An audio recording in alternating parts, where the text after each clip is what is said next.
In a card game, aces and eights are known throughout the West as a dead man's hand.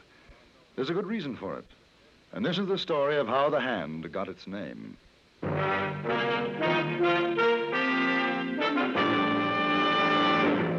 Frontier Gentlemen.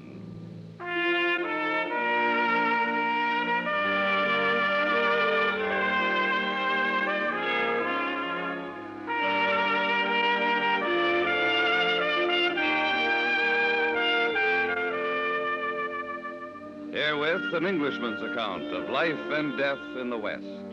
As a reporter for the London Times, he writes his colorful and unusual stories. But as a man with a gun, he lives and becomes a part of the violent years in the new territories. In just 1 minute, we'll bring you this latest report from the Frontier Gentlemen. This is James Matthews with official results on the automobile competition the whole industry watches every year, the famous Mobile Gas Economy Run. This year's run, 1,883 miles from Los Angeles to Galveston, Texas, ranging from sea level through mountain passes. And once again, Chrysler Corporation cars took the lion's share of firsts. Plymouth, Chrysler, and Imperial again this year for the second straight year, winning first place over all other cars in their class in the famous economy run. Imperial, by the way, was sweepstakes winner, too, getting 62.7188 ton miles per gallon. The forward look is a lot more than look. You get a better engine, brawnier brakes, torsionaire ride at no extra cost, and winning performance and economy in cars of the forward look from Chrysler Corporation. Take a drive this week in a car of the forward look. Plymouth, Dodge, DeSoto, Chrysler, or the triumphant Imperial. Drive one of America's performance winners from Chrysler Corporation.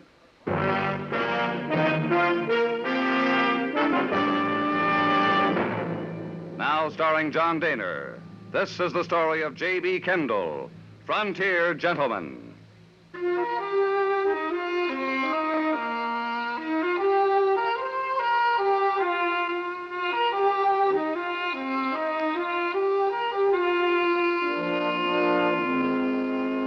I left Fort Benton, Montana Territory, in a little river steamer called the Pride of the West. The journey downstream on the Missouri was a good deal faster than that which I had made coming up from St. Louis just a few months earlier. I decided to write some articles for the London Times on river travel in the American West. But the balmy weather, coupled with a feeling of complete indolence, made me put off all thought of work. Several days passed, and then we docked at Fort Pierre in Dakota Territory.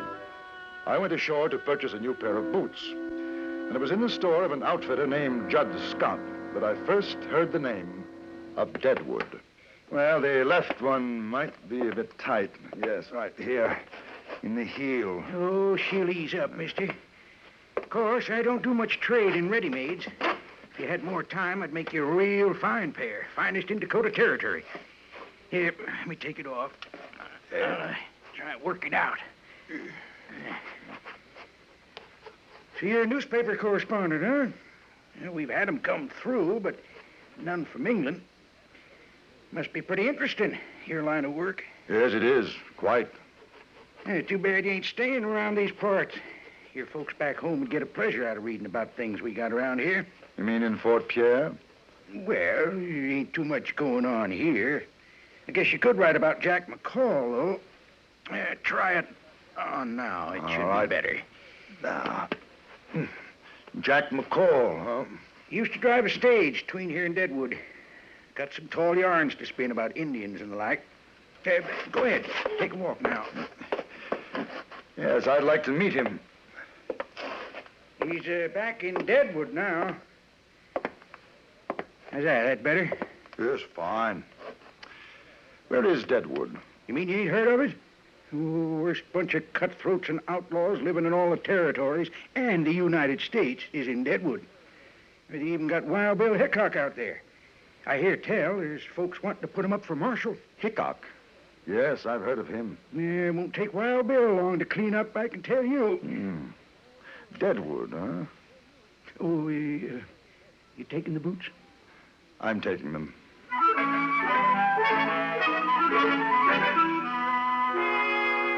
I sold the remainder of my ticket to a man booking passage for St. Louis. and the next day took the stage from Fort Pierre to Deadwood in the Black Hills of Dakota Territory.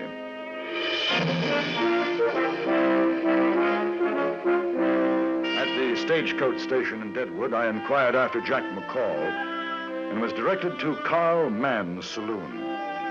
Even though it was Sunday, I was surprised to see that the place was practically empty. A hatchet-faced woman dressed in black was drinking alone at the bar, and I found McCall, a broken-nosed, sullen-looking man, sitting at a table playing a game of solitaire. Yeah, it's me. Who's asking to know? J.B. Kendle. What's your business, J.B. Kendle? Well, a gentleman in Fort Pierre mentioned your name. He runs the general store. Judd Scott? Yes, that's right. How come you want to talk with me? Well, as a matter of fact, I'm a newspaper correspondent, and I thought there might be a story to write about Deadwood, and your friend suggested that I get in touch with you. What kind of story are you thinking about? I understand that Wild Bill Hickok is in town. Do you know him? Why don't you ask her? Hmm? Or at the bar. Calamity Jane. Figures she knows him better than most. Oh, well, thank you, I will. Perhaps I can buy you a drink after? Suit yourself. I ain't going nowhere.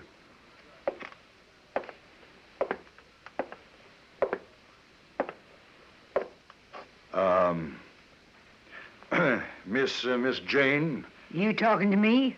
The name's Calamity. Ain't no miss in it. Calamity Jane. I'm sorry. I'm J.B. Kendle. The gentleman over there mentioned that you were a good friend of Wild Bill Hickok. Who? Why, that ain't no gentleman. That's a stinking pig by the name of Jack McCall. You've been sitting with him. Don't foul up the air around me. Hit the trail, mister. Yeah, well, I was hoping you could introduce me to Mr. Hickok. Hey, you English? Yes. Thought so. Knew an English feller down in Abilene. Wouldn't quit riding herd on me. Had to shoot him. Oh. New in town, ain't you? Just arrived. You ain't friend of McCall? Oh, no, only met him a few minutes ago. What brings you? I'm a writer, newspaper articles for the London Times. Hey, I guess you heard about me and Wild Bill, huh? Oh, yes. Fastest man with a gun you'll ever see. I ain't too bad myself, but I ain't nothing to Wild Bill. Come on over to the table, bring the bottle, and I'll tell you about me and Wild Bill. Calamity Jane was a strange, almost masculine-looking woman, hard and rough-voiced. She told me of her exploits as a scout with General Crook's army in the war against the Sioux, but most of the time she spoke of Hickok. About a half an hour had passed when I noticed Jack McCall get up from his table and come toward us. Yes, sir. What Wild Bill done in Abilene, there ain't another man could have handled. Why, Hey, he... mister, I thought you was going to buy me a drink. Oh, not just now, Mr. McCall. I'm talking to the lady. Oh, yeah, I see. It's mostly listening. Ain't nobody gets to talk much around her. McCall, you want me to put your eyeballs out with this bottle. You open that barn door of yours just once more.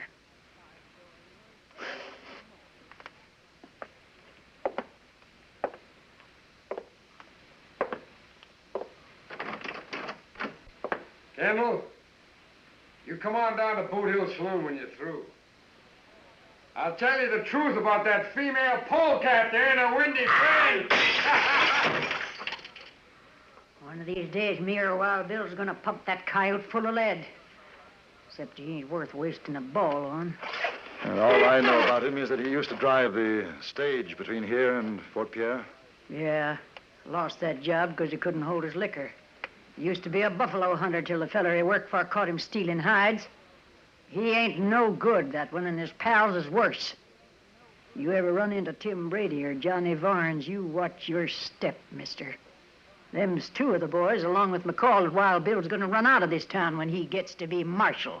Where is Wild Bill now? He's up in the hills working on his claim. Him and his partner, Colorado Charlie. They ought to be back by tomorrow. He'd like to meet you, mister. Wild Bill always had a liking for you newspaper fellers. Well, what's your hurry? Sit down. We'll split another bottle. Oh, thank you, but I think I'd better get settled. wash some of this Dakota dust off. What a dude. All right, go on up the hotel. Tell him Calamity Jane sent you, and if they don't give you the best room, I'll shoot up the place. The recommendation was most effective. I got the best room in the hotel. 2 hours later, in spite of Calamity Jane's warning, I wandered down to the Boot Hill Saloon. I was curious about McCall and what he might have to say about Calamity and Wild Bill Hickok. I found him there, very drunk. He was talking to a heavy-set man who was chewing on an unlit cigar. McCall greeted me as an old friend. Hey, what do you say, Kendle? You had enough of that female windbag, huh? Hey, Tim, this is the fellow I was telling you about. Kendall's his name. Kendle. Hi. How are you? Tim Brady. I owe Mr. McCall a drink. I came down to settle my Oh, debt. that's real fine of you, Kendle. Oh, Jim Kendall's come to Deadwood to write a story about Wild Bill Hickok, the new marshal of Deadwood. You go get yourself a drink, McCall. Sure, Tim. Take a chair, Kendall. Marshal of Deadwood.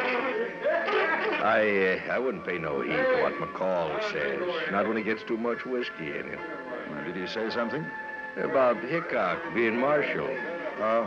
Well, it's not particularly news. I heard that in Fort Pierre 5 days ago. Well, don't you believe it? Oh? Fellers around here, they don't want his kind. You go writing in your paper a thing like that, you're going to have to turn right around and write that it ain't true. He's not going to get the job? No. I tell you, he does a lot of ear greasing, like that crow-bait mare, Calamity Jane. But all them things you hear is just a lot of brag. Hickok never plugged a man unless the feller's back was turned. I was down to Abilene when he dry gulched Phil Cole. This is the worst thing you ever seen. Shot him in the back. Then by mistake, he goes and kills his own pal, Mike Williams. No, sir. Deadwood ain't gonna put up a man like that for marshal. You think so? Oh, I don't know. I suppose it depends on how many want him. Oh, well, there's a lot of them miners up to the hill. They're the ones. Figure he's a real big man. Heard all them crazy stories about him. You want to know what I think? I'd be very interested. I don't think he'd last 2 minutes as marshal before somebody shot the daylights out of him. Yes, your best thing for Hickok to do is get out of Deadwood and stay out. You see him, you tell him that.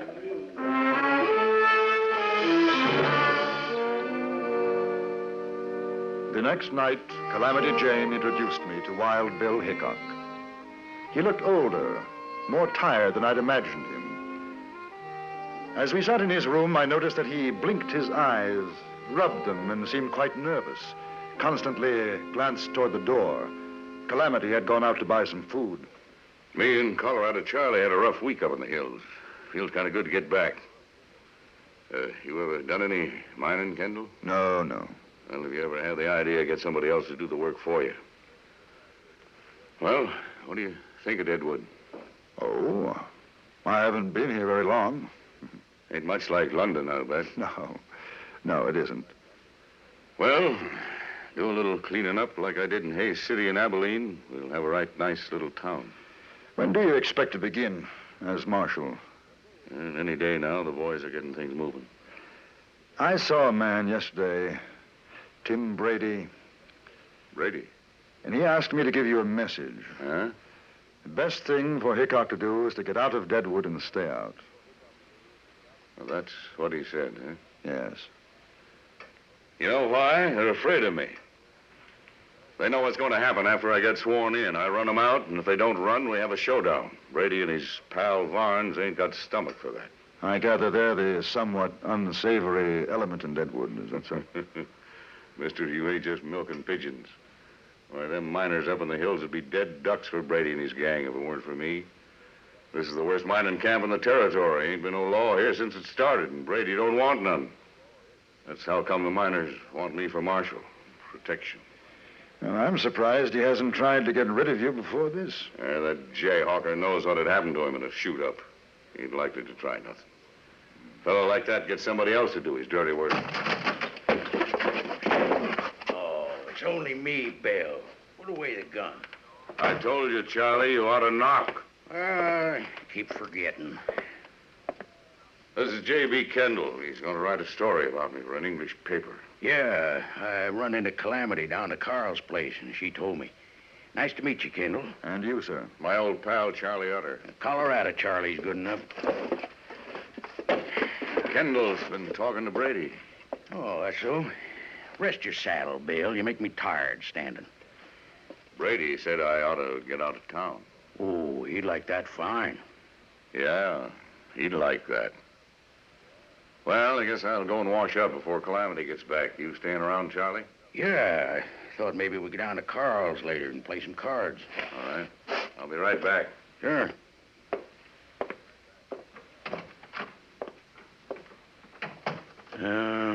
Got a lot on his mind, has Wild Bill. He ain't usually like this. He seems to have trouble with his eyes. Oh, you noticed, huh? I wouldn't want you to say nothing in front of Bill, but he's been scared he's going blind. Yeah, things sure don't seem like the old days. Oh, I gotta get these boots off. My feet's killing me.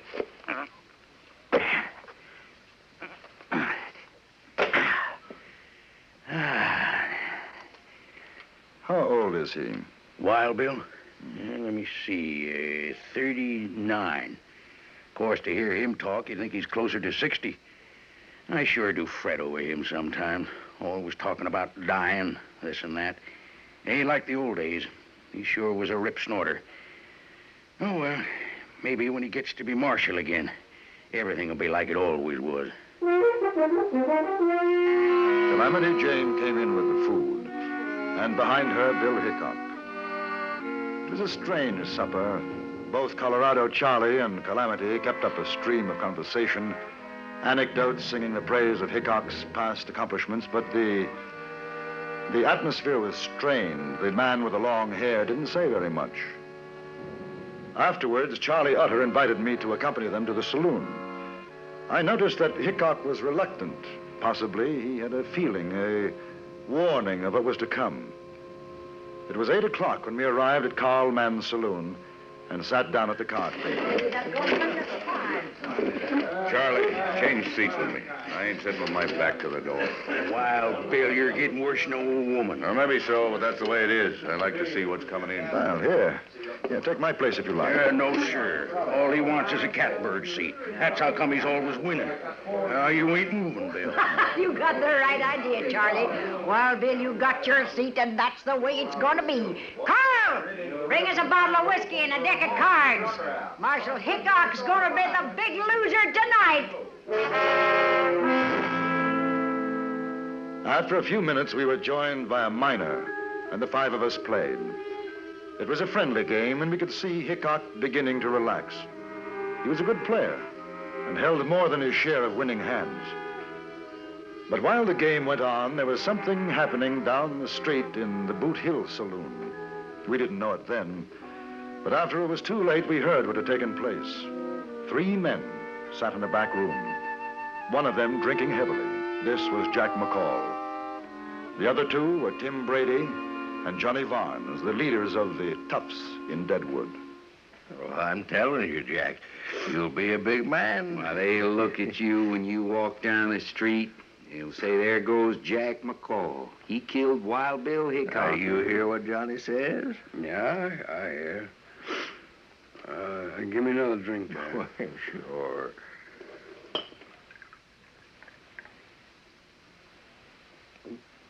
He's in Carl's place right now. You could get him easy. Oh, might not be so easy. Well, you ain't afraid, are you, Jack? Oh, I ain't afraid. No. No, I ain't afraid, but it just won't be so easy. Of course, we could get somebody else to do it. We just figured, Tim and me, we figured you was the man for the look, job. I ain't saying I won't You know do what it. we could do, Johnny? What?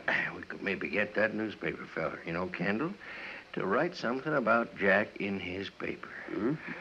How'd you like to see that, boy, in an English paper? Jack McCall shoots down Wild Bill Hickok. Yeah, you could go on the stage all over with that. Sure. Yeah. He's right down the street, Jack. Yeah, I seen him sure. myself. You know what?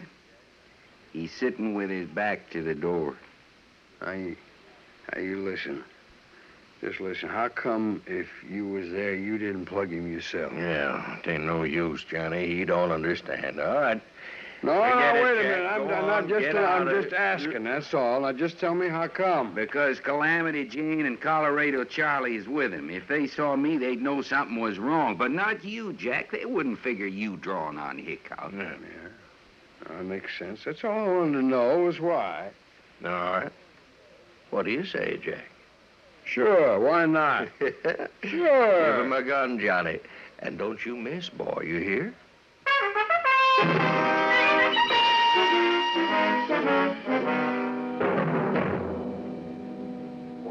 Look at there. 3 kings. He's beat you, Wild Bill. I mean, son of a gun if he hasn't. I had you pegged for no more than 2 pair. Kendle ain't the best player I've seen, but he's sure a lucky one. Deal him out, Calamity. All right. Knew a feller once in Hayes City drew 2 cards to a royal. Luckiest thing I ever seen. That's a loco thing for a man to do. Sure was. Took one look at his hand and keeled over plumb dead. Oh, you know, I had a hand something like that. I won a Chinese girl with it a few weeks ago in Deer Lodge. Chinese? I did. No kidding. Sure. What did you do with her? Oh, I gave her to a man I knew. He married her. Open for $1. Wait. Yes, I'm staying. Stay? Me too. I ain't proud.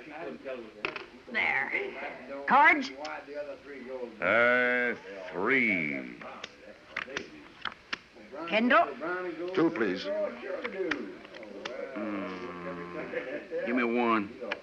Here's a man's gonna drop dead if he pulls it right. How's about you, Charlie? 2. Dealer takes 3. Honest woman. That's one thing I ain't nor never hope to be. Your bet, Wild Bill. Well, I'll tell you, friend, I'm going to make this rough on you. $2. All right. I call. Not me. And I ain't dropping dead, neither. Well, I'll see you. I'm a sucker. All right. What do you got, Wild Bill? Prettiest 2 pair you ever seen. Aces and 8s.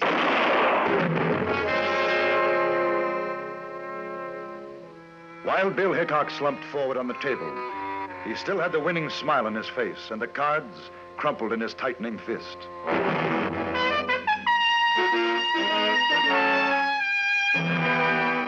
It was Calamity Jane who found Jack McCall. He was hiding in a butcher shop nearby. Colorado Charlie and I dragged him away before she had a chance to use the meat cleaver she was holding.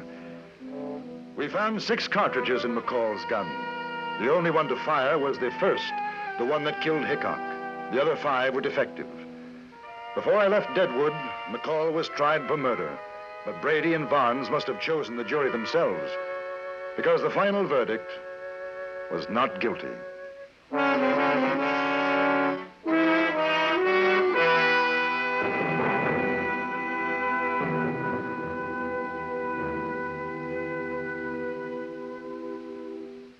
Frontier Gentlemen was written, produced, and directed by Anthony Ellis and stars John Dehner as J.B. Kendle.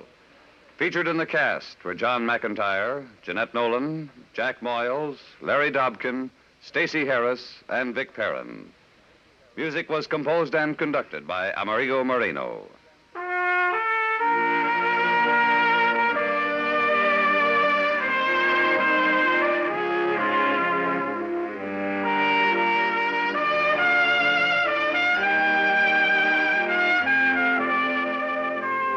Join us again next week for another report from the Frontier Gentlemen.